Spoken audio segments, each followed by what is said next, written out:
കാരണം സാമൂഹ്യ രീതിയിൽ വിശ്വസിക്കുന്ന ഒരു പാർട്ടിയാണ് ഇന്ത്യൻ യൂണിയൻ മുസ്ലിം ലീഗ്. മുസ്ലിം എന്നുള്ള പേര് കേട്ടിട്ടൊന്നും ആരും വിറകൊള്ളേണ്ട കാര്യമില്ല.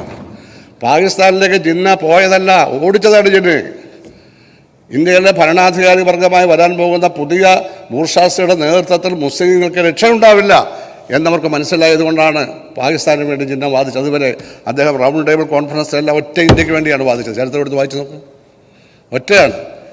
കൂട്ട് ഗവൺമെൻറ്റിൽ മുസ്ലിം ലീഗുമായിട്ട് ചേർന്ന് മത്സരിച്ചിട്ട് അവരെ എടുത്ത് തോട്ടുകളഞ്ഞു. അങ്ങനെ സംഭവിച്ചതുകൊണ്ടാണ് അത് അന്നത്തെ ഇന്ത്യൻ ഭരണവർഗ്ഗങ്ങളിലെ ആകാൻ പോകുന്നവരുടെ ഇടയിൽ ആ ബൂർഷാ വിഭാഗത്തിലുള്ള മുസ്ലിം വിരോധമായിരുന്നു സാർ.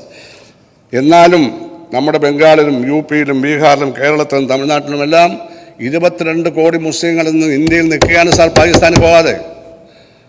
അത് ബംഗ്ലാദേശിൻ്റെ ജനസംഖ്യയേക്കാൾ കൂടുതലാണ്, പാകിസ്ഥാനിലെ ജനസംഖ്യയേക്കാൾ കൂടുതലാണ്. ആ ദേശാഭിമാനികളായിട്ടുള്ള മുസ്ലിം ജനവിഭാഗത്തിൻ്റെ പേരിൽ നമ്മുടെ ഒരു കാരണവശാലും അനാവശ്യങ്ങൾ പറയാൻ പാടില്ല സാർ.